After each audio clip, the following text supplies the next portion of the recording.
লোকসভা নির্বাচনের দিন ঘোষণা হয়ে গেছে আর মাত্র 20 দিন তারপরে 19 এপ্রিল থেকে শুরু হবে প্রথম দফার ভোট। আর এবার ময়দানে নামছেন মমতা বন্দ্যোপাধ্যায়। প্রচারে ঝড় তুলতে ময়দানে তৃণমূল নেত্রী 5 দিনে 8টি সভা করবেন মমতা বন্দ্যোপাধ্যায় এবং 4 এপ্রিল থেকে উত্তরবঙ্গে প্রচারে মমতা বন্দ্যোপাধ্যায়। আগামীকাল কৃষ্ণনগর থেকে প্রচার শুরু করবেন মমতা বন্দ্যোপাধ্যায়। সোমরাজ বন্দ্যোপাধ্যায় রয়েছে আমার সঙ্গে, সোমরাজের সঙ্গে কথা বলবো।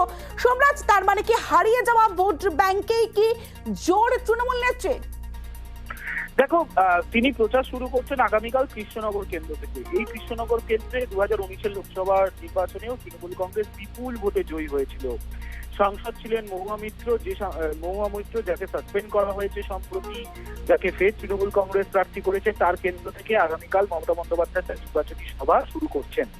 আগামীকাল সেই নির্বাচনী সভা শুরু করলেও তারপরে তিনি উত্তরবঙ্গে যাবেন 4 তারিখে। তিনি 4 তারিখ থেকে 6 তারিখ কোচবিহার, আলিপুরদুয়ার, জলপাইগুড়ি এই 3 জায়গায় 4টি জনসভা করবেন মমতা বন্দ্যোপাধ্যায়। এখনো পর্যন্ত যা স্থির রয়েছে, কোচবিহার, জলপাইগুড়ি, আলিপুরদুয়ার এই 3টি আসনে 2019-এর লোকসভা ভোটে কিন্তু তৃণমূল কংগ্রেস জয়ী হতে পারেনি।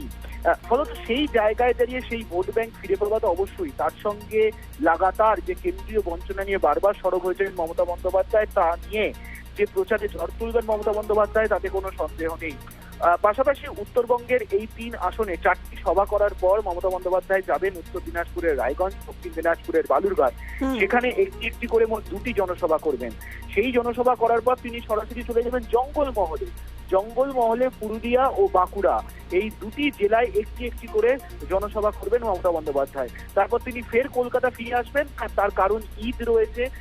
ঈদের জন্য মমতা বন্দ্যোপাধ্যায়ের বেশ কিছু কর্মসূচি রয়েছে কলকাতায় বলেই জানা যাচ্ছে, এবং ঈদ শেষ হলে তারপরে ফের তিনি বেরোবেন দ্বিতীয় পর্যায়ে তার প্রচার কর্মসূচি নিয়ে, তার জনসভা নিয়ে।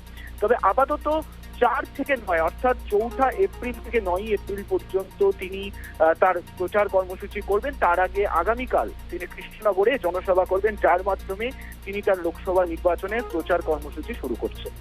বেশ। অভিষেকের গ্যাস চ্যালেঞ্জ, বিনামূল্যে গ্যাস চ্যালেঞ্জ তৃণমূলের সর্বভারতীয় সাধারণ সম্পাদক অভিষেক বন্দ্যোপাধ্যায় আজ মথুরাপুরে কর্মী সভা থেকে তিনি চ্যালেঞ্জ করেছেন। বিনামূল্যে গ্যাস দিলে 42 আসনে প্রার্থী প্রত্যাহার দাবি অভিষেক বন্দ্যোপাধ্যায়ের।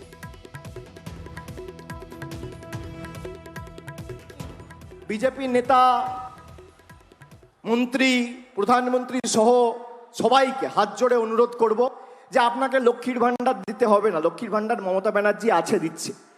আপনারা পারলে খালি 1000 টাকার গ্যাসটা ফ্রি করে দিন।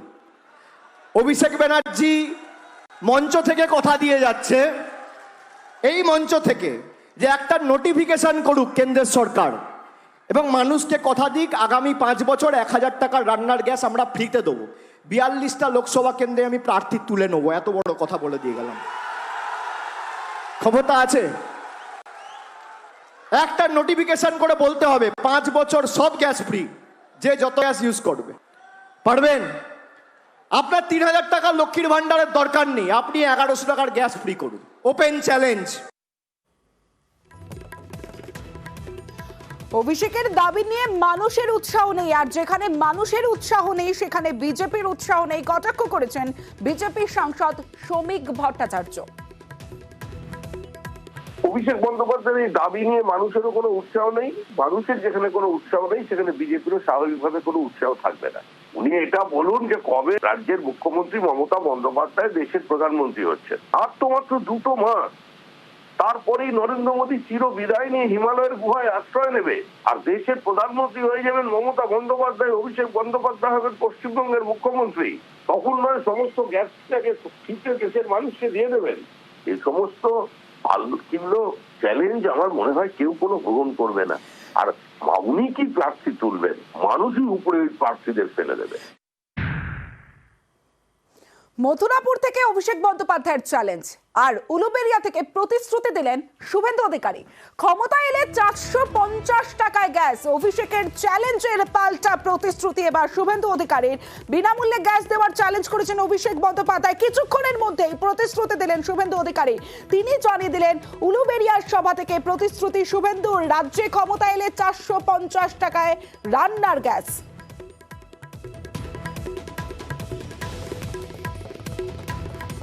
আমরা বিজেপি কথা দিচ্ছি, যেদিন রাজ্যে ভারতীয় জনতা পার্টির সরকার হবে, লক্ষ্মীর ভান্ডারের নাম চেঞ্জ করব, অন্নপূর্ণা ভান্ডার করব, 3000 টাকা করে দেব। রাজস্থানে ভজনলাল শর্মা সরকারের মতো 450 টাকার গ্যাস দেব। রাজস্থানে দিচ্ছি তো আমরা, তো মোদি গ্যারেন্টি। মোদির গ্যারান্টি, উলুবেড়িয়া থেকে মোদির গ্যারান্টি দিলেন শুভেন্দু অধিকারী। অভিষেক বন্দ্যোপাধ্যায় আজ মথুরাপুরে কর্মী সভা থেকে চ্যালেঞ্জ করেছেন, যদি কেন্দ্র বিজ্ঞপ্তি জারি করে তাহলে ফ্রিতে বিনামূল্যে গ্যাস দিলে তাহলে 42 জন প্রার্থীর তালিকা প্রত্যাহার করে নেওয়া হবে। 42 জন প্রার্থী প্রত্যাহার করে নেবেন। অভিষেক বন্দ্যোপাধ্যায়ের চ্যালেঞ্জ, আর চ্যালেঞ্জের পাল্টায় বা শুভেন্দু অধিকারীর প্রতিশ্রুতি। মথুরাপুরে অভিষেকের চ্যালেঞ্জ আর উলুবেড়িয়াতে প্রতিশ্রুতি দিলেন শুভেন্দু অধিকারী। ক্ষমতা এলে 450 টাকায় গ্যাস, কেন্দ্র রাজ্যে ক্ষমতা এলে 450 টাকায় রান্নার গ্যাস। উলুবেড়িয়া সভা থেকে প্রতিশ্রুতি দিয়েছেন শুভেন্দু অধিকারী।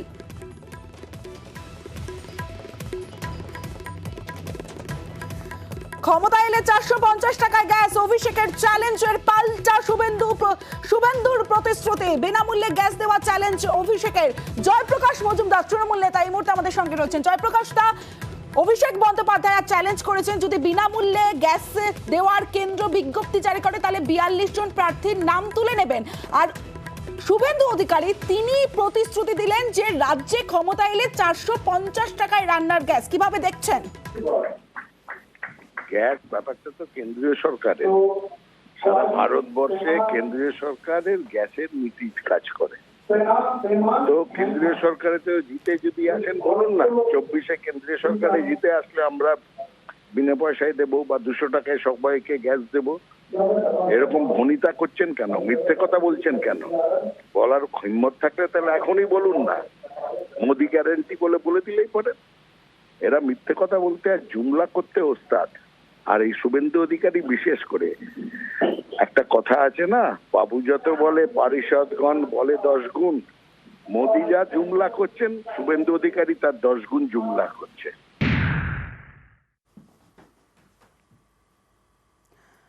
সন্দেশখালীর বেতাজ বাদশাহ শেখ শাহজাহান জেলে জেরায় অসহযোগী শেখ শাহজাহান 4 ঘন্টা তাকে জিজ্ঞাসাবাদ করা হয়, একাধিক প্রশ্ন করা হয়, দেখাবো। কিন্তু তার আগে সরাসরি আন্দোলনের দিকে নজর রাখবো, কারণ আন্দোলনে শুভেন্দু অধিকারী তিনি জনসংযোগ করছেন, পদযাত্রা করছেন। আন্দোলনের সেই ছবি সরাসরি দেখছেন।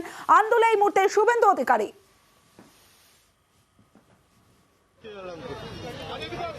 উলুবেড়িয়ায় সভা করেন। কিছুক্ষণ আগেই উলুবেড়িয়ার সভা থেকে আন্দোলনে এই মুহূর্তে শুভেন্দু অধিকারী আন্দোলনের সাধারণ মানুষের সঙ্গে কথা বলছেন, মিছিলে হাঁটছেন শুভেন্দু অধিকারী। এই মুহূর্তে আন্দোলনের ছবি সরাসরি দেখাচ্ছি আপনাদের।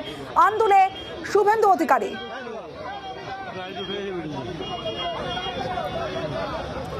আন্দোলনে পদযাত্রা শুভেন্দু অধিকারীর, উলুবেড়িয়ার সভা এবং উলুবেড়িয়ার সভার পর আন্দোলনে শুভেন্দু অধিকারী। সন্দেশখালীর বেতাজ বাদশাহ শেখ শাহজাহান জেলে জেরায় অসহযোগী শেখ শাহজাহান 4 ঘন্টা ধরে জিজ্ঞাসাবাদ করা হয়। ইডি আধিকারিকরা আজ 12:49 ঘড়ির কাঁটা তারা জেলে, বসিরহাট জেলে পৌঁছে যান এবং বসিরহাট জেলে একাধিক প্রশ্ন তাকে করা হয়। এর আগে আমরা দেখেছি যে তদন্তে অসহযোগিতা, তাকে জিজ্ঞাসাবাদে অসহযোগিতা করেছেন তিনি। এক্ষেত্রে অসহযোগী শেখ শাহজাহান। সরাসরি চলে যাব, অমিত রয়েছে আমার সঙ্গে, অমিতের সঙ্গে কথা বলবো। অমিত, 12:49 ইডি আধিকারিকরা বসিরহাট আদালতে পৌঁছে যান, তারপরে জিজ্ঞাসাবাদ পর্ব শুরু হয়। কোন কোন প্রশ্নবান তাকে করা হয় এবং একেবারে যেমনটা আমরা জানতে পাচ্ছি যে অসহযোগী শাহজাহান, মানে কোনো প্রশ্নের উত্তরই দেননি শেখ শাহজাহান। একেবারেই আমরা যেটা ইডি সূত্রে যেটা দাবি করা হচ্ছে বা ইডি সূত্রে আমরা যেটা খবর জানতে পারছি যে আজকে প্রায় 4 ঘন্টার বেশি সময় শেখ শাহজাহানকে বসিরহাট সংশোধনাগারে জেরা করা হয়। এই জেরা পর্বে চূড়ান্ত অসহযোগিতা করেছেন শেখ শাহজাহান, এমনটা কিন্তু ইডির অভিযোগ। সেক্ষেত্রে আজকে কি কারণে ইডি আধিকারিকরা পৌঁছে গিয়েছিলেন বসিরহাট সংশোধনাগারে? ইডি সূত্রে খবর যে তার বিরুদ্ধে জমি জবরদখল করা এবং চিংড়ি প্রসেস করে বিদেশে রপ্তানি করে তার যে আর্থিক লেনদেন হয়েছে, সেই আর্থিক লেনদেনও কিন্তু বেশ কিছু ক্ষেত্রে বেআইনিভাবে সে আর্থিক লেনদেন লেনদেন হয়েছে, এই সমস্ত একাধিক অভিযোগ তার বিরুদ্ধে ছিল এবং সেই সমস্ত অভিযোগ ঘিরেই শেখ শাহজাহানের বিরুদ্ধে আলাদা একটা ইসিআইআর করা হয়েছে ইডির তরফে। তার সেই মামলা তদন্তে নেমে এর আগে দেখেছি শেখ শাহজাহান ঘনিষ্ঠ বিভিন্ন ব্যক্তির বাড়িতে বা ব্যবসায়ীর বাড়িতে অভিযান চালানো হয়েছিল। আজকে সেই মামলাতে তাকে জেরা করতে কিন্তু পৌঁছে গিয়েছিলেন ইডি আধিকারিকরা। সেক্ষেত্রে কেন জমি দখল করা হয়েছিল, জমির চরিত্র কেন বদল করা হয়েছিল, কেন নোনা জল ঢুকিয়ে সে সমস্ত চাষের জমিকে ভেরি করে ফেলা হয়েছিল, এই সমস্ত প্রশ্ন যেমন তার সামনে রাখা হয়েছিল। এবং একই সঙ্গে চিংড়ি রপ্তানি করা, শুধু তাই নয়, রপ্তানি থেকে যে টাকা আসতো সেই টাকা বিভিন্ন ক্ষেত্রে বিভিন্নভাবে বিদেশে আবার পাঠানো হয়েছে, এই তথ্য ইডির কাছে এসছে।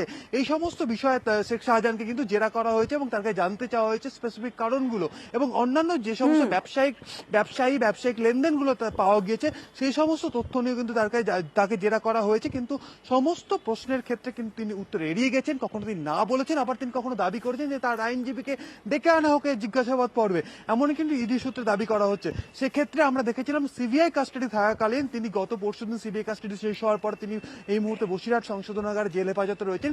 সিবিআই কাস্টাডি থাকাকালীন ইডির উপরে হামলার ঘটনায় তাকে যতদিন তাকে জিজ্ঞাসাবাদ করা হয়েছে বা জেরা করা হয়েছে সিবিআই কাস্টাডি থাকাকালীন, তিনি কিন্তু তদন্তে সহযোগিতা করেননি, বরং অসহযোগিতা করেছেন, বিভিন্ন অভিযুক্তকে আড়াল করার চেষ্টা করেছেন, গোপন করার চেষ্টা করেছেন, এমনকি তাকে পালিয়ে যাওয়ার ক্ষেত্রে বা পালিয়ে বেরোনোর ক্ষেত্রে যারা সহযোগিতা করেছিলেন তাদের নামও কিন্তু গোপন করেছিলেন এই শেখ শাহজাহান সিবিআই হেফাজতে থাকাকালীন, এমনটা কিন্তু অভিযোগ করা হয়েছিল সিবিআই তরফে। এবং আজকে যখন ইডির তরফে একটি পৃথক মামলাতে যখন তাকে জেরা করতে যাওয়া হয় আজকে সংশোধনাগারে, সেখানেও কিন্তু চূড়ান্ত অসহযোগিতা তিনি করেছেন, এমনটা ক্ষেত্রে ইডি সূত্রে খবর। সেক্ষেত্রে আগামী সপ্তাহে ইডি কোর্টে এই চূড়ান্ত অসহযোগিতার কথা কিন্তু জানানো হবে এবং প্রয়োজনে তাকে তারা হেফাজতে নিয়ে জেরা করতে যারা বা জিজ্ঞাসাবাদ সেদিকে আমাদের নজর থাকবে অমিত। আর এজেন্সি নিয়ে নয়া তোপ অভিষেক বন্দ্যোপাধ্যায়ের, এজেন্সির কর্তারা বিজেপির প্রার্থী করার পরামর্শ, এজেন্সির 4 ডিরেক্টরকে প্রার্থী করার পরামর্শ অভিষেকের। সিবিইডিআই আইটি এনআইএ নিয়ে তোপ অভিষেক বন্দ্যোপাধ্যায়ের, 4 কেন্দ্রীয় তদন্তকারী সংস্থাকে কটাক্ষ অভিষেকের। আর অন্যদিকে শ্রমিক ভট্টাচার্য তিনি বলছেন বস্তা পচা অভিযোগ। আমি তো কবে বলেছি যে মেঘনাদের মতো মেঘের আড়াল থেকে না লড়ে ইডি সিবিআই হয়ে প্রার্থী হয়ে দাঁড়াক। ডায়মন্ড হারবারে তো প্রার্থী পাচ্ছে না, ইডি ডাইরেক্টর দাঁড়াক, সিবিআই ডাইরেক্টর দাঁড়াক। অনেক লড়াই তো করেছে, অনেক তল্পি বাহকতা এদের করেছে। মেঘের আড়াল থেকে লড়াই করার দরকার নেই, সামনাসামনি লড়াই করুন। 4টে আসন খালি রয়েছে, আমি বলবো একটা ইনকাম ট্যাক্সের ডাইরেক্টর, একটা সিবিআই এর ডাইরেক্টর, একটা এনআইএ এর ডাইরেক্টর, একটা ইডির ডাইরেক্টর। এই 4টে লোককে দাঁড় করা, দেখুন বাংলার ক্ষমতা কি। ইডি সিবিআই এত কথা বলছে না, এই বস্তা পচা অভিযোগ, যে অভিযোগের ঠোঙা হয়ে গিয়ে সেই ঠোঙায় দিদির চপ শিল্পের চপ খেয়ে সেটাও ডাস্টবিনে চলে গেছে। এরপরে দেখবেন শিশু যখন ভূমিষ্ঠ হচ্ছে পশ্চিমবঙ্গে, তখন বাচ্চা তো মাতৃগর্ভ থেকে বেরিয়ে প্রথমে মা বলে কেঁদে ওঠে, এবার দেখবেন ইডি সিবিআই এই বলে বাচ্চা কাঁদছে। কারণ এই তৃণমূলের এক কথা রোজ বলতে বলতে কার্যত এরা মানুষকেই একটা চূড়ান্ত অস্বস্তির মধ্যে ফেলে দিয়েছেন। মানুষ এদের প্রত্যাখ্যান করবে। জোট ইন্ডিয়া সমাবেশেও ইস্যু এজেন্সি। ভোটের মুখে সামনেই লোকসভা নির্বাচন, আর ভোটের মুখে কেন্দ্রের 3 এজেন্সির সক্রিয়তায় সরব বিরোধীরা। কাল রামলীলা ময়দান থেকে সুর চড়ানোর কৌশল, বাংলায় এজেন্সির অতি সক্রিয়তা নিয়ে সরব তৃণমূল। ভোটের মুখে মৌহা চন্দ্রনাথকে টার্গেট এজেন্সির, জাতীয় স্তরে জোরালো বার্তা দিতে চায় তৃণমূল। রামলীলায় বাংলায় কেন্দ্রীয় এজেন্সি নিয়ে সরব হবে তৃণমূল। কেজরির গ্রেফতারির প্রতিবাদে সরব হবে আপও।